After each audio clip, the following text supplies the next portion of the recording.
Good afternoon, everyone. Glad you could join us. My name is Ken Elkins, and I'm the Community Conservation Manager for Audubon, Connecticut. This afternoon, we have a very large group, so we're muting all other participants at the moment, that we will be sharing with you with questions via the chat box. And right now, we have many people sharing with us what their favorite wildflower is that they have in their area. And today, if you, whoops, I'm sorry, that didn't mean to happen. Here we go, back to where we were. If you are joining us today, we're going to ask that you stay muted, and you can use the chat box, which is near your mute and stop video buttons. It might be under more ... And if you have a specific question you would like shared, especially at the end of our program, you can find our co-host Kate Pratt is listed on there, and you can send the message individually to her, or you can have the conversation go out to the entire group as well. So my name is Ken Elkins, and as I just introduced myself, I'm the Community Conservation Manager for Audubon, Connecticut. That in our small state of Connecticut, we do have 3 Audubon centers. The first Audubon education center ever in the country was the Audubon Greenwich Center, in the very southwestern part of the state. And in the 1970s, the Audubon Sharon Center was founded, where we also have over 2,000 acres of northeastern forest that we're managing specifically for birds. And that red dot near the left central part of the state is the Audubon Bent to the River Center, where I am based. And there we have a 700-acre wildlife sanctuary with 15 miles of trails. And we are excited to get to share with you today about wildflower folklore. People always ask us how we got the name Bent of the River. Was that a typo? And it's actually our original name of the property since colonial times, that you can see on this aerial view of our parking lot there on the left center of the screen. That dark curve that goes over and curves down is the Paparag River, our local river, and that very, very sharp corner was labeled as Ye Bent of Ye River on our very first maps of the town of Southbury in the 1600s. And the name has gotten to stick with us ever since. So today we're going to be sharing about folklore. It's the story of legends and other aspects of how people thought and treated these wildflowers during colonial and even pre-colonial times. Perhaps some of the most interesting stories are those that are about our natural world. How did these flowers get their shapes? How were they used as medicines? All of those different wonderful, curious stories are out there. And we're also going to think of other uses that these flowers might be used for, and where you might find them and what time of year we can find them blooming. Christopher Columbus even noticed that when he returned from discovering, well, supposedly discovering this area, when he came back to Europe, he referred to the plants as being so blessed that they could cure almost any sickness. There were many, many medicinal uses of these native wildflowers long before we found other ways of medicine. So he thought it was strange that discoverers were too afraid to describe them. Maybe they thought they would be called fools or liars. I still find some of these stories fascinating and wondering who was the one who decided to try this out as a medicine to begin with. So we'll also discover how some of them got their names, how they might be used in culture, and that where we can still find some of them. One note of caution though, that while we might be describing how some people use these plants as medicines or for other uses, today we need to consider that wildflowers should be protected and enjoyed and left in their natural environment, that we are not condoning any idea of picking them unless these are growing on your own property, that go into any open space near you. It is not allowed to pick any wildflowers.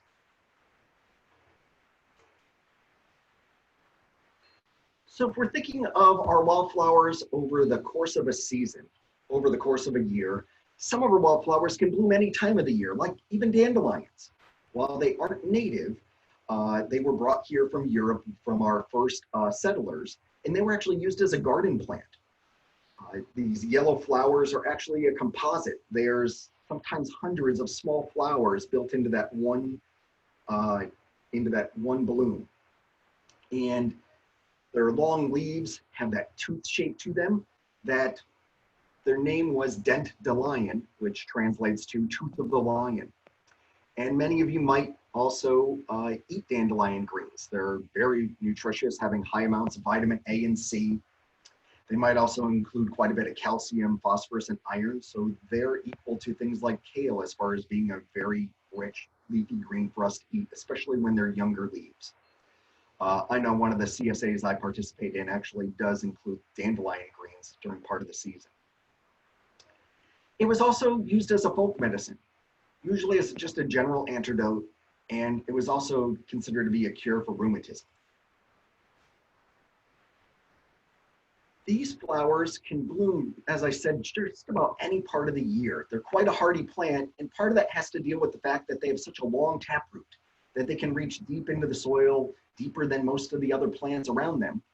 And that way they're able to supply themselves with other minerals, and they can also withstand frost more than some of their other nearby neighbors of flowers near them. While those leaves grow close to the ground, it actually shades out and prevents other plants growing near them. And that's why some people might consider them a weed. But when I use the word weed, it's really just a plant growing where you don't want it to be. Many of the plants that I consider great for our ecosystems might be a weed in your garden, and things you prize in your garden, we consider weeds in a natural ecosystem. So to each their own as far as using that word is concerned. And what is absolutely fascinating about them is those seed heads. I know even my 9-year-old daughter loves those seed heads this time of year. And that blow ball, that one of the many little stories about them is that if you can blow all the seeds off in one breath, then your wish will actually come true. There's some other uses for them as being an edible, that some people might turn the flower heads into a dandelion wine. And the roots can actually be roasted and ground as a substitute or to enhance a coffee at times. And it's found growing just about anywhere, although, as many of you know, your open lawn is probably its preferred habitat. Another very early bloomer across North America is the skunk cabbage. This plant can grow even during the cold. It has a stored energy source. Its root is a giant tuber, like the size of a rugby ball usually. And it can generate some of its own heat by metabolism. And it's able to melt the snow or the ice around it so that its flower is the first flower to bloom in its area, is one of its goals. Temperatures within inside these buds have been recorded at times to be 27 degrees warmer than the air outside. Wow. And what are they doing to be able to grow that early? What they're trying to attract are some of the earliest flies, the carrion flies, opening up on days just barely above freezing at times, that these flowers are actually just a club-like structure called a spadix. There's no real petal around it. And this reddish color with a little bit of speckling is actually to represent meat, flesh. And the flower smells a bit like rotten flesh to attract those flies to pollinate them. Wow.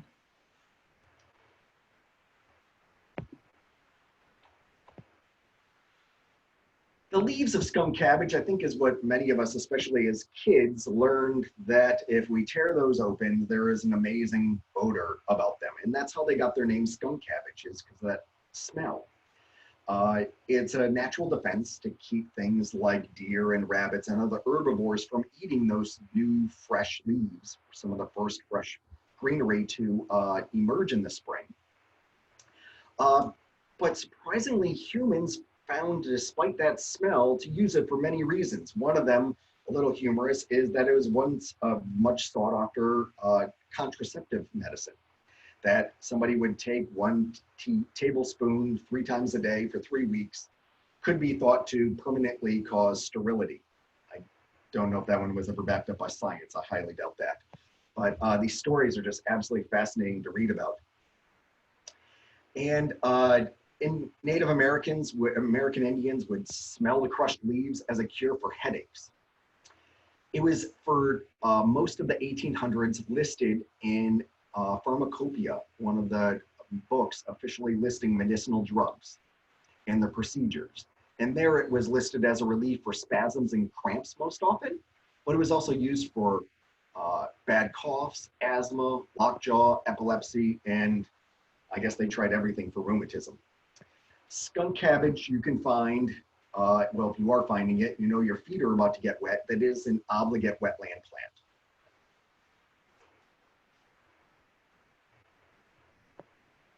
One of the plants that I consider its medicinal value these days is actually a cure for cabin fever is hepatica, one of our very early blooms. Many of our areas, it's blooming in early March sometimes, and it's a member of the buttercup family.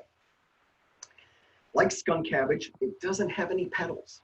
Those purple portions you're seeing there that you would call petals possibly are actually the sepals. They're a leaf-like structure around to protect the flower. And in this case, they are colored and become a decorative part of that flower.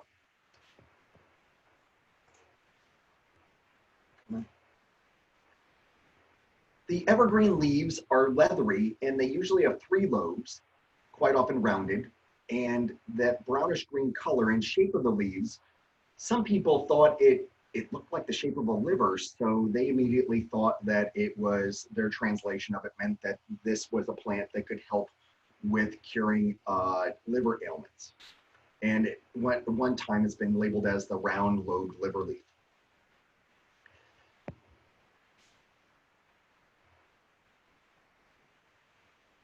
One of my other favorite spring ephemerals is the spring beauty. And this plant actually has quite a deep tuber that is eaten by our larger herbivores, moose, deer, and in some areas elk even. That big white tuber gives it the name wild potato. When you look at this flower, I don't think I would ever consider that name. Raw, some people say that this tuber tastes a bit like radishes, and if boiled, it tastes more like a potato. Quite the color variations sometimes in spring beauties, and they have 2 grass-like leaves and these 5 petals with sometimes the really delicate veination, quite often pink or purplish. And it attracts some of our early awakening pollinators, the small butterflies. They emerge early in the spring. And one study shows at least 71 species of insects have been recorded pollinating spring beauties.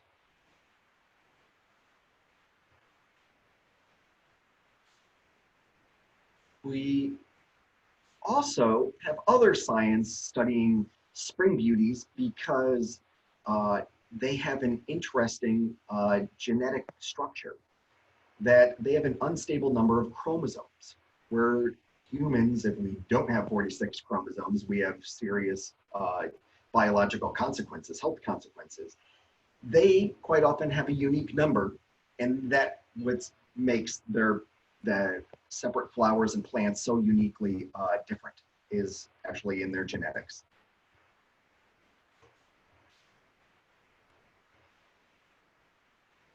This is bloodroot, and it is a member of the poppy family, and it's unique in that it is the subject of so many interesting little bits of folklore. The fact that it is just one flower and one leaf emerging early in the season is just an interesting behavior. But also, it gets its name because of this reddish-orange sap in its very thick root. American Indians used the sap as a war paint and as an insect repellent. They would use it for dyeing cloth and for their baskets. And it was used for a number of ailments, ranging from bronchitis to rheumatism to possibly even cancer.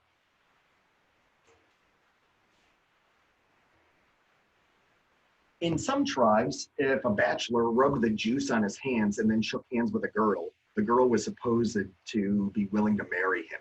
An interesting legend. Pioneers used a drop of the sap on a lump of sugar as cough medicine. The sap had to be used sparingly though, because we also know that the sap can be poisonous.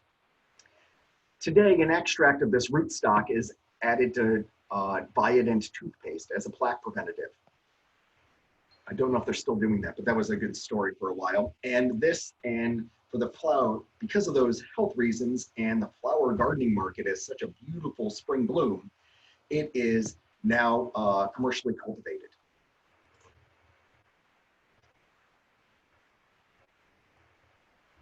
Since bloodroot is such an early blooming wildflower, it is often challenged by frost. It emerges too soon.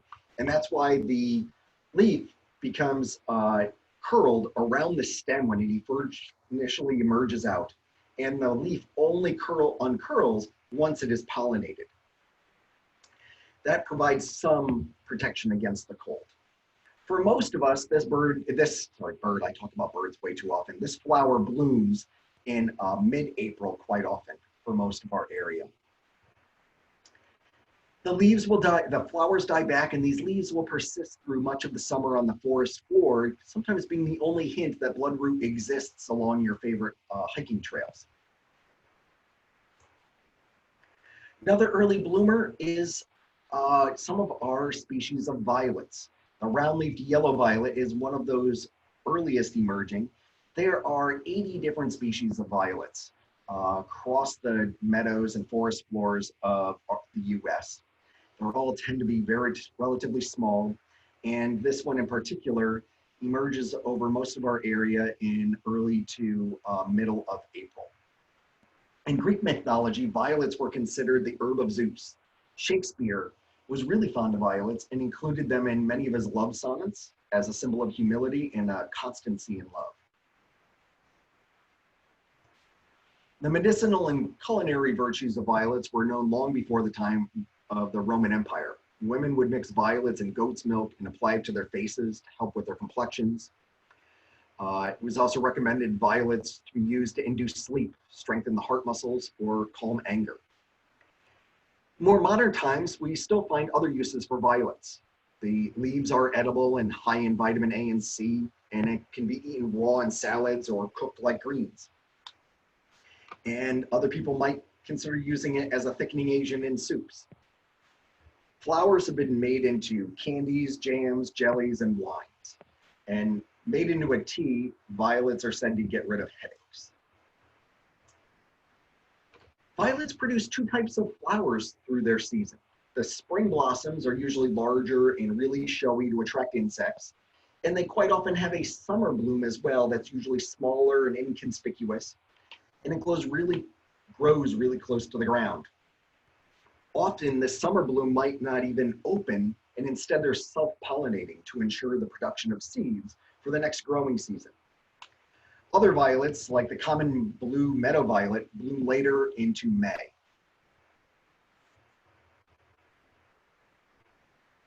I think many of you might also recognize the bloom of the trout lily. It is often on our forest floor, blooming in mid-April, which happens to also be trout season. The name actually comes though from its leaves, which are speckled reddish brown like the sides of a trout. Folklore about this plant provides a cure for hiccups that most of us might know about, making a trout lily tea. Roman soldiers supposedly grew trout lily near their camps and used it for foot sores and corns. And the leaves of the plant are edible and could be cooked as a green vegetable, but honestly, this plant needs to be left on the forest floor in its natural environment.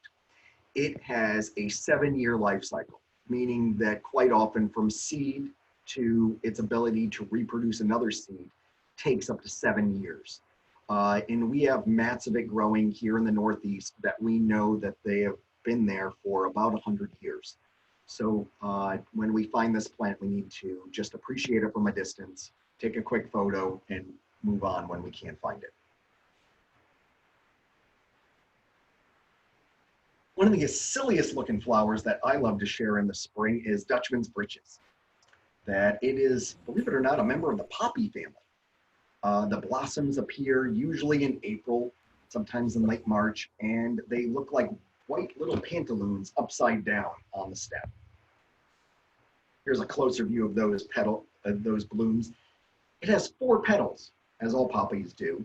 2 of them come around to form the spurs, and then there are 2 smaller ones inside which surround and protect the stamens.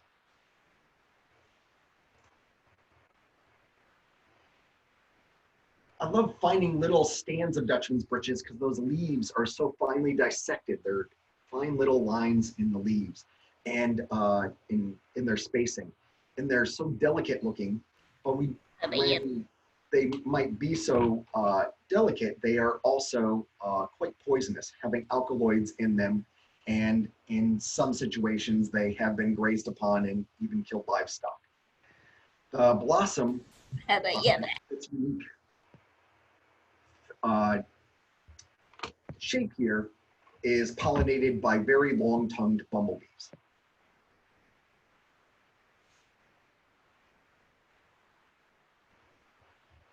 If you're visiting more wet areas, you can also find things like the marsh marigold.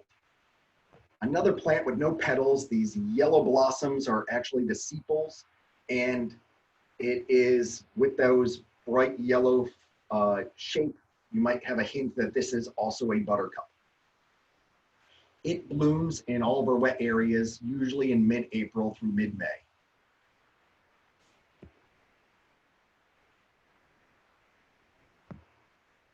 The leaves are large, they're a bit kidney-shaped, they're really dark green and glossy, and they can have a higher concentration of iron in them, so they were once used to treat anemia.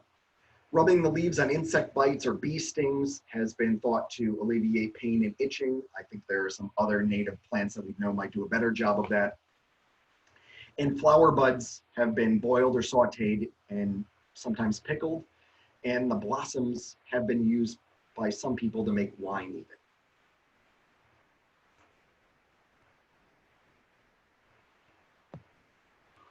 The trilliums are another wonderful group of spring wildflowers here. And we have a red trillium, also known as the stinking Benjamin on the screen at the moment. Gets its name because some people, if you go to smell it, it might resemble the odor of a wet dog. As the name might suggest, there's always 3 leaves and 3 petals and 3 sepals for the trilliums. And each species will bloom at a separate time of the year, with the white trillium here blooming usually later into April, sometimes early May. And the large white blossoms of this species will quite often turn pink later in age.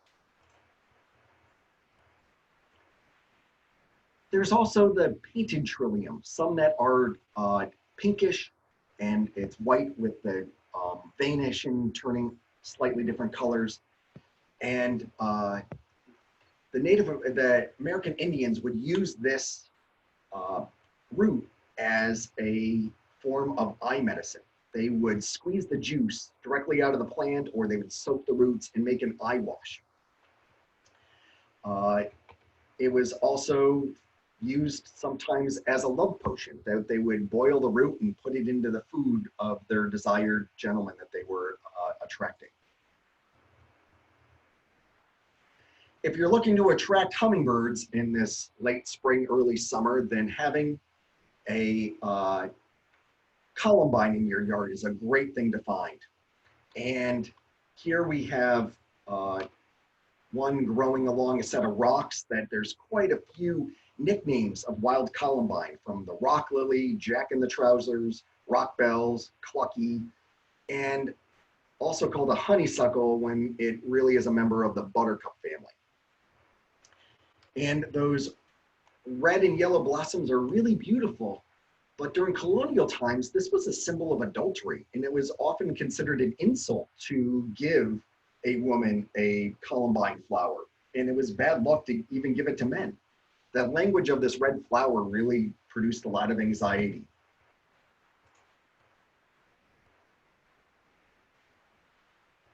I just love the structure of this flower. And the entire plant was used by ancient herbalists to treat everything from jaundice to abdominal pains and swelling of the liver. It was also supposedly a cure for measles and smallpox. I think modern medicine found other forms for that. And at one time, there was a committee formed to advocate for the columbine being our national flower, as its genus name at that time, Aquilegia, was similar to a genus name, a Latin name for eagle. Eagle's Latin name has changed since then, and even at that time, the idea did not gain much support and it was dropped. Geraniums are a great plant and one that because it has male and female reproductive parts that mature at different times, this is a great plant to study the dependence of flowers on pollinators, especially honeybees. It's Latin, or is the word geranium in Greek, I'm sorry, not Latin, refers to crane. And that is because you can see in that upper right corner there, you can see the shadow of one of those stems curls up and over like a crane's head and beak. Crane's bill is another nickname of this plant, really.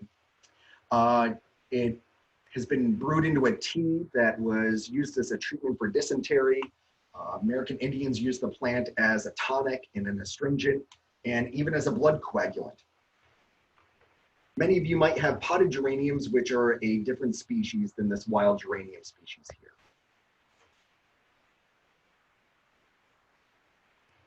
If I think back to my childhood in learning wildflowers myself, I think Jack in the Pulpit might have been one of those first distinctive flowers that looked so different. And we could remember the name because there's a story of how it looks, is how it got its name. That there's Jack is that green spadix who stands inside the pulpit with the cover over the top of him. These are the amazing seeds of the flower later on in this season. The underground corm, so the root of this looks a lot like a turnip. Hence the name Indian turnip is one of its nicknames. And the American Indians used the powdered root in making flour. The root's also been pounded into a pulp and applied to the forehead to cure headaches. And the plant contains calcium oxalate crystals, which would cause a severe burning sensation if we were to eat it. There are several species of Jack in the Pulpit, some of them blooming in mid to late May, and I think I've seen some that surprised me how late into the summer that they'll be blooming. We had a conversation going for those who joined a little early in the chat box was, what is your favorite wildflower blooming, especially this time of year? And many of you mentioned pink lady slippers, and I would love to find a stand with this many lady slippers in one location still. That in suburban Connecticut, this plant is definitely having a challenge. There are pink lady slippers, yellow lady slippers, and one of its very common nicknames is the moccasin flower. Here you can see it head on and see that there is that little bit of a slipper shape. If you had a doll-sized foot, you might be able to fit it in there and see how it is the petals are clearly fused together there to make that pocket.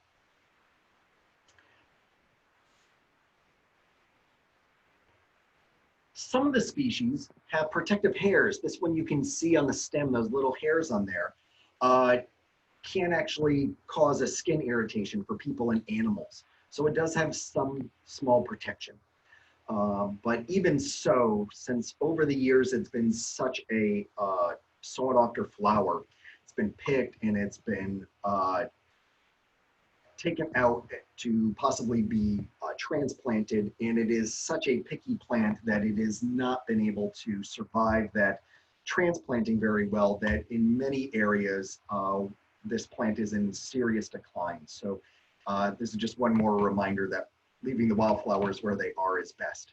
They really prefer a truly acidic soil, so they grow best under stands of mature pine trees. My backyard right now, we can find some Solomon seal. another member of the lily family. It's got these greenish white little bell-shaped flowers, and they hang underneath the stem, that you really have to lift those leaves out of the way to see those blooms in pairs right at the center of each set of the leaves. The name Solomon's seal comes from the scars on the underground rootstock. And when we pull them out, they might resemble a royal seal. And King Solomon was reputed to be very knowledgeable about medicinal herbs, and placed a seal of approval on this plant for its many uses. So that's how I got the name Solomon's seal. There's true Solomon's seal, and in a moment we'll see false Solomon's seal. There are many common names and they're easily confused, but we can tell them apart pretty easily as well. American Indians crushed the root to make flowers and made pickles out of sections of the root. And it was said that when the root was crushed and applied to a wound, it would take the black and blue out of the bruise. Tea made from the crushed leaves were used as a contraceptive. And folklore also said that one could get rid of house spiders and snakes by spreading the plant over your floor. This woodland plant is really shade tolerant and can be found blooming on woodland trails late May and into June. False Solomon's seal has a very similar leaf arrangement at first, but its flowers are always at the end of the stem, sticking out and protruding off the end of the plant. It's that zigzag arrangement that gets people slightly confused to start with. False Solomon's seal does bloom almost the same time of year, usually a little bit later in my opinion when I find it. And it's really hardy, growing both in really full sun and dense shade conditions. It's a really popular garden transplant because it's so tolerant of these conditions and resistant to most plant diseases. So if you are looking to consider planting native, talk to your native nursery about being able to find some false Solomon's seal as a great way to begin.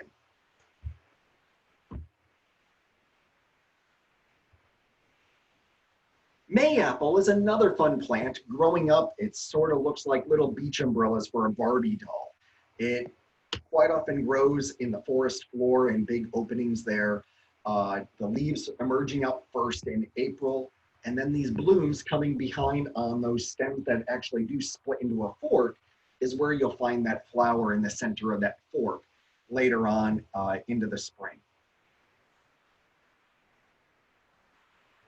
The flower ripens like an apple-like fruit in late May, and that's how it got its name, is because of that blooming time and looking a bit like an apple to many people.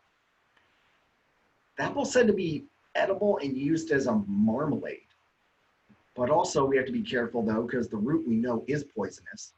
However, a boiled root was used as a strong laxative by the Shawnee Indians. Once used to treat warts, the mayapple plant still yields two drugs today. One, called podophyllin, is a strong cathartic, and the other, peltitine, is used in experiments dealing with cancer. Superstition says that a girl who pulls out the root of a mayapple will soon get pregnant. And it has a loose association of looking a bit like a mandrake. So there is some superstitions that it is an assurance of fertility. When we do find mayapple, you're going to find them in pretty dense stands that they do spread by rhizomes as well as those fruits.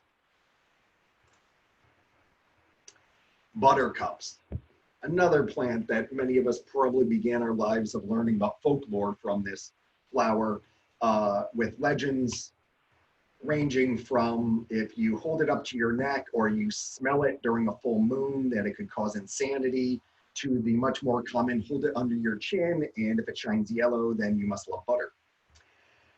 Many of the 275 species of buttercups are poisonous, and many of them will cause skin irritations. So I guess that yellow under your chin may actually turn to a red if you try that superstition out a little bit too much. It's said that beggars in historic times might have actually tried to take advantage of this juice causing blisters on the skin so that it could elicit more sympathy when they were looking for handouts.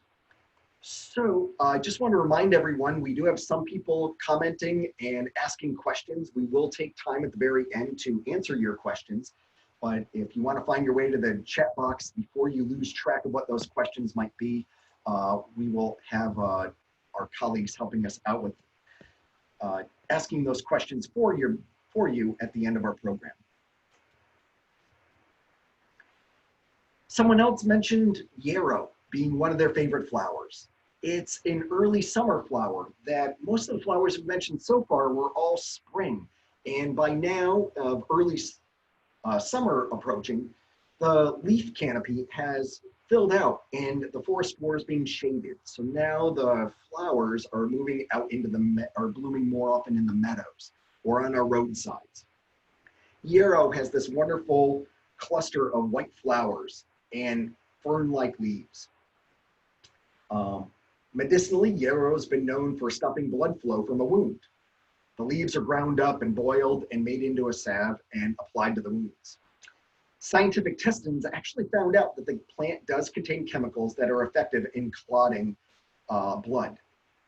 It was also used to soothe bruises and burns and cure earaches.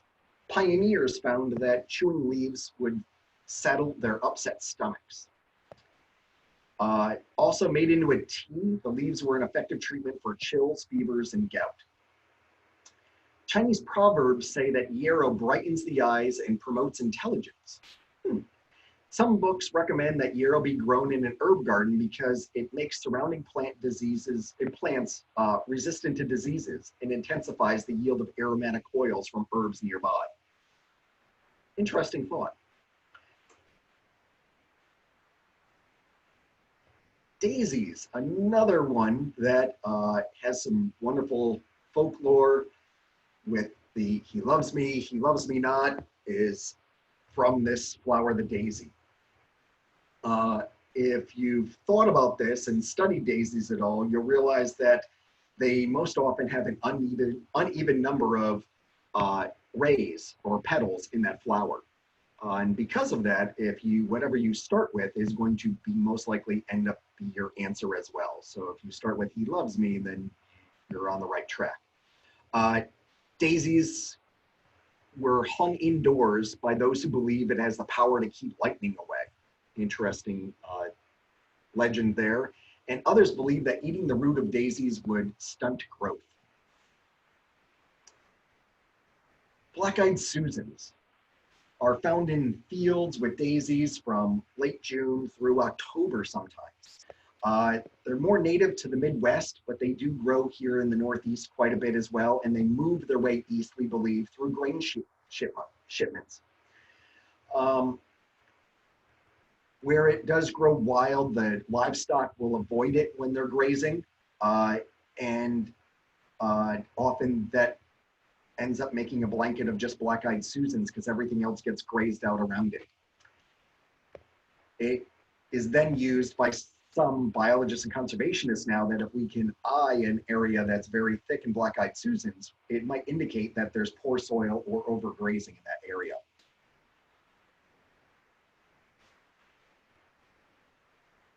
This is one of the first flowers I remember as a kid studying it up close as well, that we can see that it has these wonderful shapes there, and it is a wonderful pollinator plant, but also it repels crawling insects. Do you ever remember grabbing onto that stem?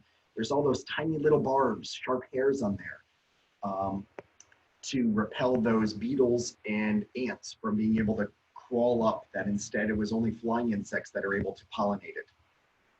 Black-eyed Susans have been effective in treating some skin infections. Another non-native, but definitely a piece of most of our landscape, is purple loosestrife. It was introduced from Europe in the early 1800s. It's very hardy and extremely prolific, probably because it's so resistant to changes in soil moisture and temperature. So it's been able to have an advantage over our native wetland plants, including cattails.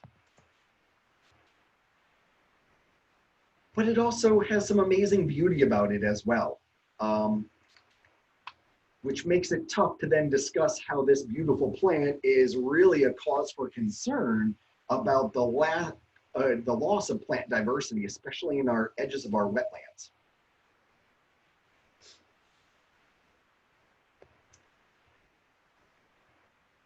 Despite these concerns as an invasive plant, it does have some virtues of its aesthetics, but also it does have an abundant amount of nectar that some beekeepers do rely on it for being an active nectar source when other plants aren't available.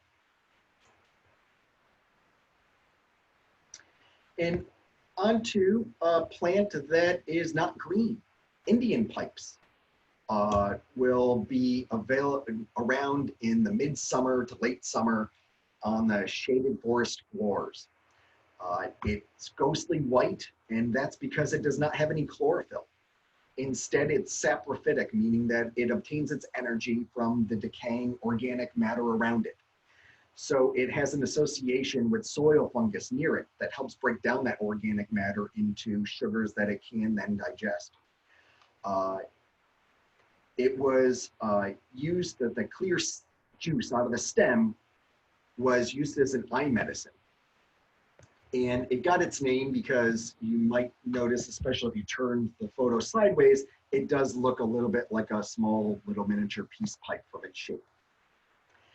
You might also notice it later in the summer into the fall where it's black, and that's where the flower is stood up, and that's because it is matured at that point.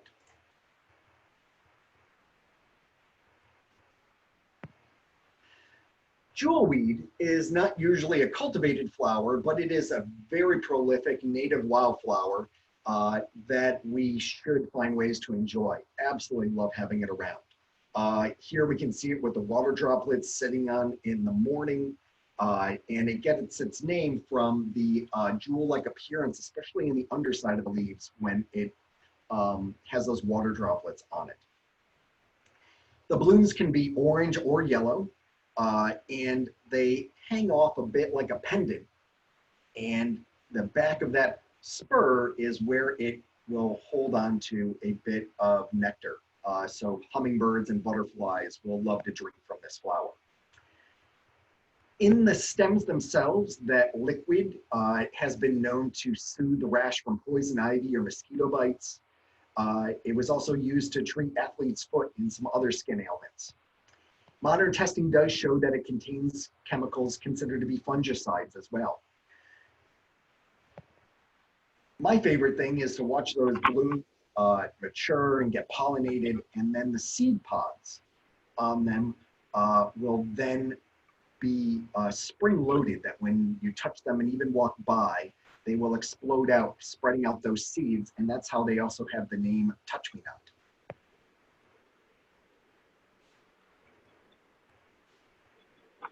Goldenrods. Wherever you are in the US, you have a goldenrod species that's native, or many species. There are at least 85 species of goldenrods in the US. And almost all of them bloom very late in the summer and into the fall. Because of that timing, they are incorrectly blamed for everyone's hay fever. That if we see a flower that is attracting lots of bees and that are collecting pollen off of it, that pollen is too big to float in the air and go up your nose. Instead, it is the windblown pollens of ragweeds that is actually causing that hay fever. Goldenrod's been praised for healing powers by using it in steam baths to help remove the pain in an ailing person. And during the reign of Queen Elizabeth, goldenrod powder was exported to London for its healing powers. A soothing and very popular tea was made from goldenrod during the American Revolution as well. Also take note that goldenrod, being such a late blooming flower, has amazing value for our pollinators, and over much of its range, it's also the nectar source that is fueling our monarchs on their migrations south in the fall.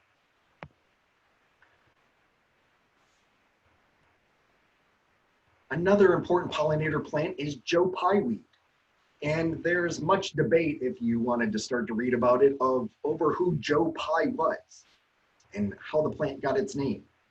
Some say that Joe Pye might have been an Indian medicine man who helped cure typhoid fever and other diseases with this plant. Others say that Joe Pye, J-O-P-I, is an Indian word for typhoid, and that's why the plant itself is that cure, and that's how it got its name.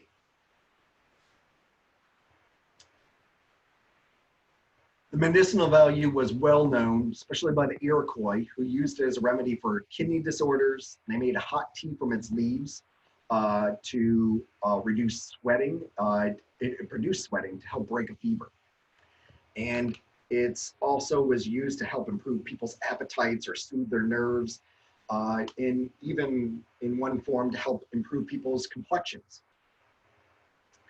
Personally, I just love these blooms late in the summer and know that I'm about to see some great butterflies if I can see it in bloom.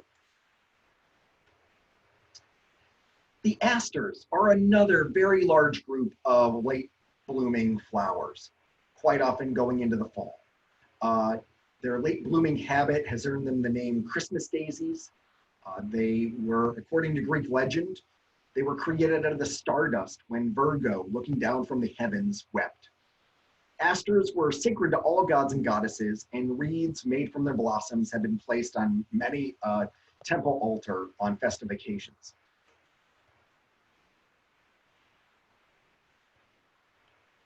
The Shakers also used asters to clear their complexions, and the ancient Greeks used it as an antidote for snake bites. Greeks also thought that asters helped to drive away snakes. For us, we know that they're late blooming, especially the New England aster. For all of us in the Northeast, is a great late season flower to attract many butterflies.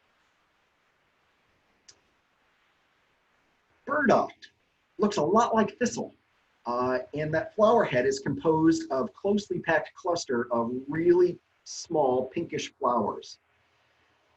Those bracts on the edge of the flower have tiny little barbs, which would stick to animal fur. And then we also know those seed heads as sticking to animal fur. And legend has it that it was that sticking habit that led to the idea of Velcro.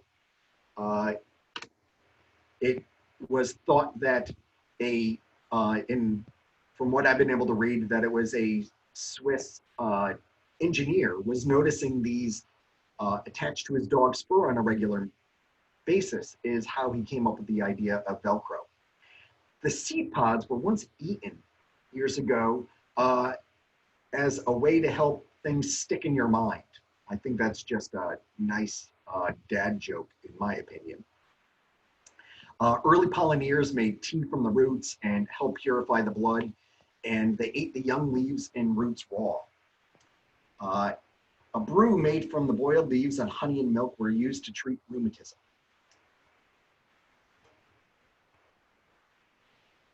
Chicory is another late bloomer, although it is native to Europe. These wonderful bluish purple flowers are often seen on our roadside, sometimes in open meadows. They open in the morning and they wilt away by noontime often. If you know anyone in the South or have visited New Orleans in particular, you know how chicory is often used as a coffee substitute or enhancement. The roots can be roasted and ground, and some people will enjoy a pure chicory coffee or add it to others. It's said that chicory coffee can be really good for your liver or gallbladder ailments, and it was used as a means of extending coffee supplies, especially during the Civil War and during the World Wars. Young leaves are also said to be edible as salad greens. My wife being a chemist, she's also intrigued by the idea that chicory can be used as a very rough pH indicator, that if it turns pink, it's an indicator of a more acidic condition in the air around us.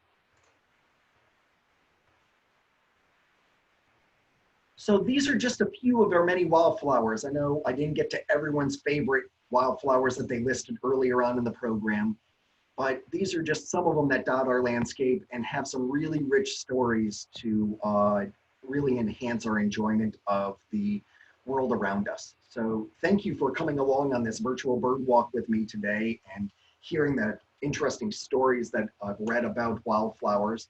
And I'd love to take some questions and hear some of your additional stories and legends you might have heard about some of these flowers today. So if you wouldn't mind finding your way to the chat box to ask your questions, my colleague Kate Pratt will join us in just a second here and help ask some of those questions on your behalf.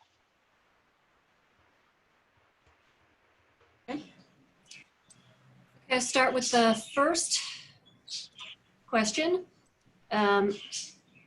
Is marsh marigold an invasive?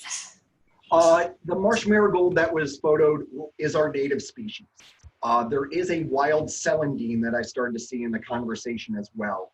Looks very similar, usually has a much more upright growth pattern, and that is an invasive plant. But so they can be very easily confused. Celandine can grow in more drier conditions throughout our forest, where marsh marigold is a wetland obligate. So your feet are getting wet, most likely if you're encountering marsh marigold.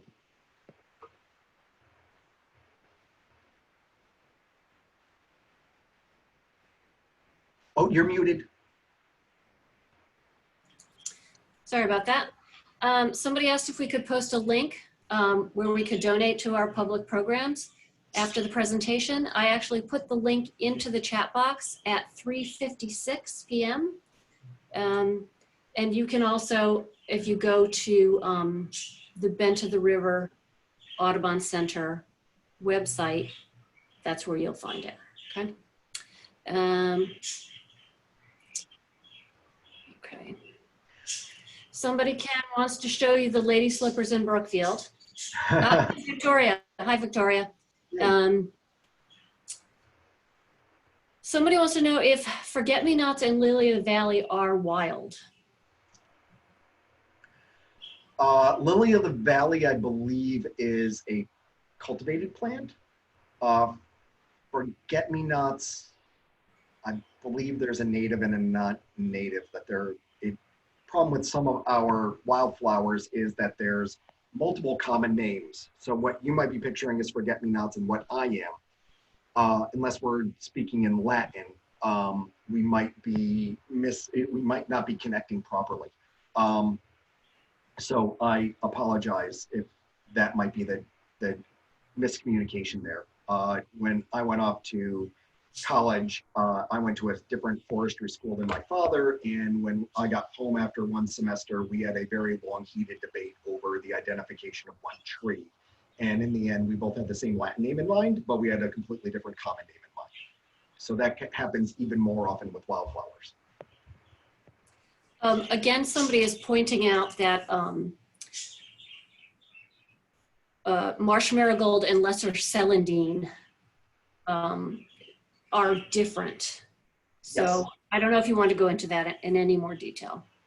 I don't want to confuse it anymore. That I think I clarified it pretty well to start. Okay.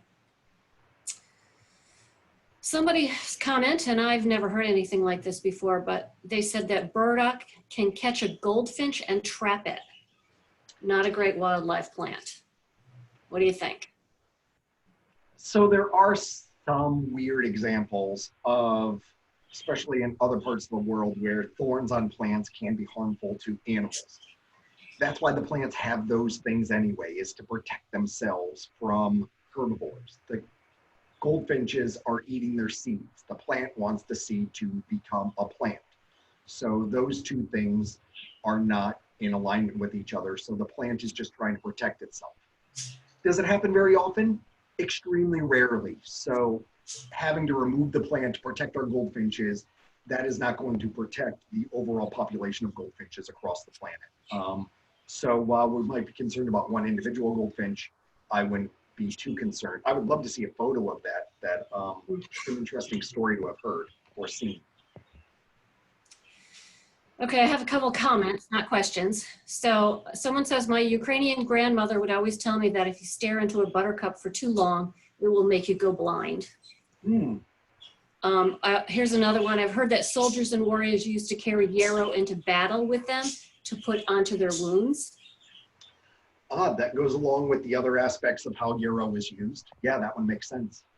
Okay, Oh. so do you know the Latin name for celandine? I will look that up while we're here. No, there's lesser and greater. Yeah. Yes. Could you recommend a book or source for research on colonial wildflowers and medicine? There are a few. If you are in the Northeast, there is a wonderful small book called Never Say It's Just a Dandelion. It was produced by a naturalist from Massachusetts Audubon Society. I don't believe it's in print anymore, but there's usually a couple of used copies on Amazon or other smaller used book websites at any time. And it has no identification clues in it. There's no photographs of the flowers, but instead it is all about the uses, the medicinal uses, and the legends of each of these native plants, not just wildflowers, but also of trees and shrubs in the Northeast. It's a wonderful book in my back pocket when I'm out leading plant walks myself. And we're making a recording of all this. So we will send out a link so you can follow up if you want, and I will try and put a few links into that email that goes out with the announcement of the recording as well. Great question, thank you. That's actually the kind of some of the next questions. Do you have a list of the flowers that you spoke about? Is there anywhere to find this later? So we are going to convert the recording and put it on YouTube, and we will send the link out to everybody who registered for the event. Great. Someone says she's tried to grow spring beauty without success. Any suggestions? Growing what plant again? I'm sorry, I have a fan in my room. Spring beauty. Spring beauties. Because they have that larger root, they're more like a bulb. And if you haven't transplanted all that properly, also in my experience, they might have some soil preference issues that might make it more challenging. I myself am a horrible gardener. I understand and I talk about native plants for birds in their ecological aspects. But then when it comes to questions like this, I usually refer people to more experienced, more successful gardeners than myself, I'll say. So if someone else has a success story of growing it, please share that in the chat box. Somebody else would like to know if we offer any more in-depth online classes for people who want to dig deeper or know of a good online resource. So we are in the middle of a couple of series of more in-depth programs right now, and we will be continuing them probably in July, August, and more likely in September. We will have more programs that we've been offering them in about a month-long series, 4 weeks long. Right now we have a Plants for Birds, bird-friendly plants program where 1 week we talked about plants as they attract your favorite birds. We just finished one on Tuesday on container gardening for birds. And next week is about attracting birds by the seasons. What do birds need during each season, and how can you consider your garden and the plants you're planting to support their food web throughout the whole year. We also have other birding skill programs like birding by ear or birding your backyard series that we've offered, and we will offer new ones in the future. So if you have one in mind that you would like, put it in the chat box, because the more that I have stuff on writing, the more likely that other Audubon decision makers will lead us to offering more programs like this.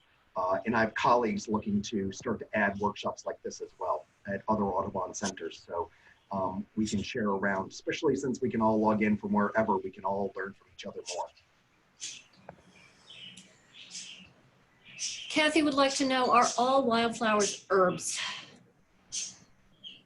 I think herbs are a subset of what we consider as herbaceous plants. So yes, they all are herbaceous in the fact that they don't have a woody stem. And usually most of the plant will die back for most of the season. A few of them are evergreen of these wildflowers. So from that definition, yes. It's careful though, because a lot of people also consider herbs to be just those plants that we grow that have an aromatic value for flavor and for smells for our gardening and for our food. So I don't want to confuse the two because we use those two words interchangeably. Garrett says that this must be about the burdock, that it was from an Yes. Audubon presentation about goldfinches. Interesting. I will look that up then. Great.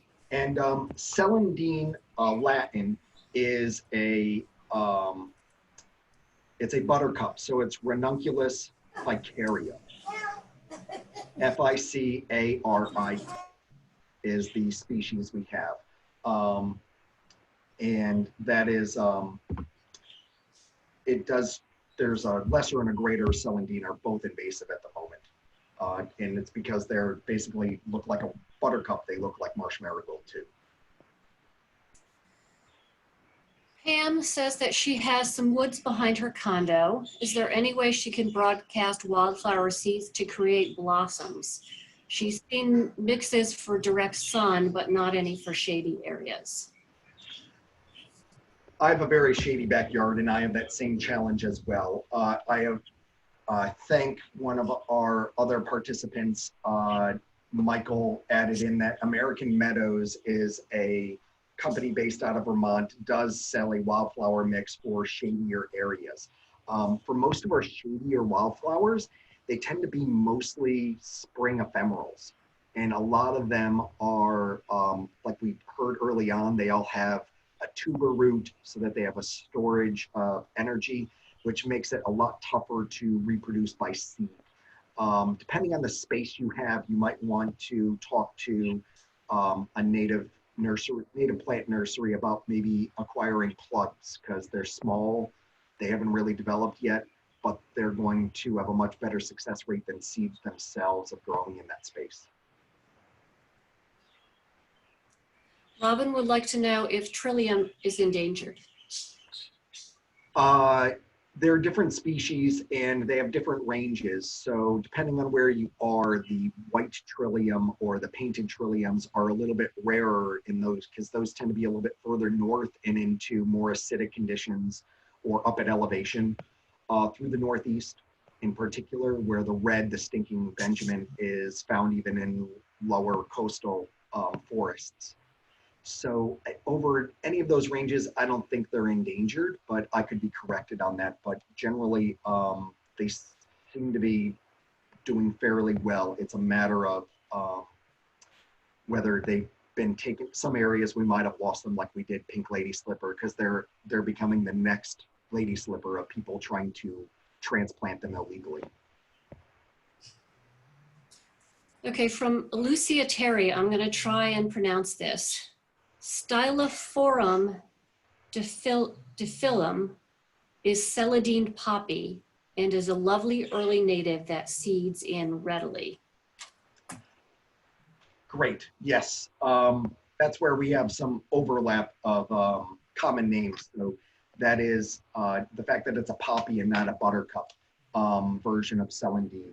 Thank you for sharing that one. I'm lucky that I will be taking I save all of this chat box, so I will be able to add to this program for the future. So thank you for throwing in those stories and other clarifications, because that will just enrich these programs for future audiences. I appreciate that.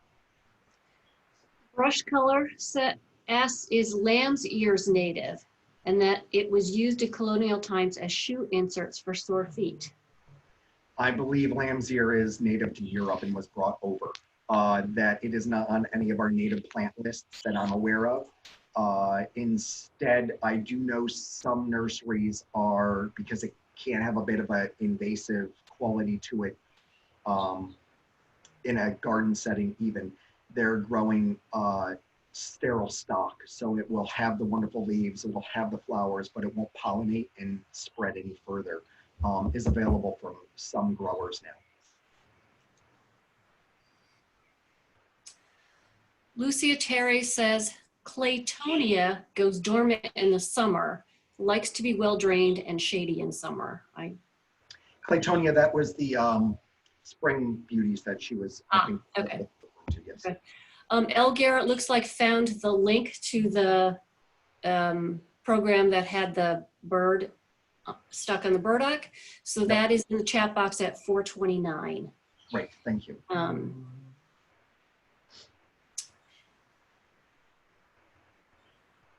Sorry, just kind of quickly reading them. Lots of nice comments. Thank you very much. I'm curious if the current ongoing group you mentioned about plants and the birds they attract can be joined midstream or if it's closed. We will, if you could message to Kate, the co-host, individually, she might be able to make that arrangement for you. But otherwise, we do have recordings of the first two sessions, so you still have two more to go with the plant class. The birding by ear, we only have one class left, so we will offer it again later on in the season, and we'd be glad to have people join us for that. The plant one, since we're just at the halfway mark, I think we have added a few more people this week. So text to send a private message to Kate Pratt for that. Janet says, or asked, do you happen to know how rue anemone got its name? No, you know, it is one that I used to do programs on much more often. So I am searching for it right now, but not finding that lore out. Instead, I'm finding how to grow it really well. So I will see if I can find out. There are a couple of Janets signed up. So if Janet wouldn't mind putting in her, messaging me separately with an email address, I can follow up separately. Deborah would like to know if we could put them on a notification list for future programs. We are collecting email addresses as part of your registration. And so you'll become part of the Bent of the River email list. So yes, you will get emails and so on for the future programs. Sandra would like to know, is sunchoke a wildflower? Are they referring to the, I wonder if they're referring to the food that you can buy? Also known as a Jerusalem artichoke? Jerusalem artichoke, yes, is a wild sunflower. Yes, it is. See, that's where there's so many common names we have to catch up with how we're, so yes, we know it as Jerusalem artichoke or wild sunflower. And it is native to North America, so yes. It can sometimes overtake parts of meadows, and that's why you might wonder and worry that it's invasive, but no, it's really beneficial to a lot of our insects, pollinators, and to our birds.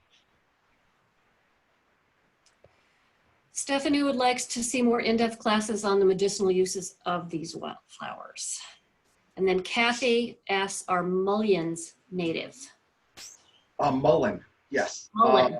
Mullein is a biennial. It's what some people might have considered a native version of lamb's ear because it has such wonderful, soft, fuzzy leaves, and then grows up as a huge 4-foot candlestick. It's a great seed for our birds, and Mary's saying it's great for making dyes, but it is actually another one of those plants like dandelion brought over very early on by settlers, and it is not native, but in most conditions we don't consider it invasive. So, but I don't know of anyone selling it. That'd be interesting to know if there were any wildflower stores, actually nurseries selling it would be an interesting thing to find out. Miriam would like to know, is marsh marigold the same as cowslip? You know, that's one, I don't know if that's one of its common names. That that's another whole dictionary in itself, is a major common name than all of its alternative nicknames. And from what I'm seeing, cowslip is different than marsh marigold. It's in the primrose family rather than in the buttercup family. So it's another whole species. I think that's it. Well, I appreciate everyone's questions and added stories and the added knowledge that I have loved wildflowers. It's one of my extra hobbies, where birds is definitely my specialty. So I'm glad I got to share with everyone this afternoon, and hopefully we'll meet you online, or maybe even get to see you at our Audubon Center some other day. Appreciate everyone's time today. Thank you.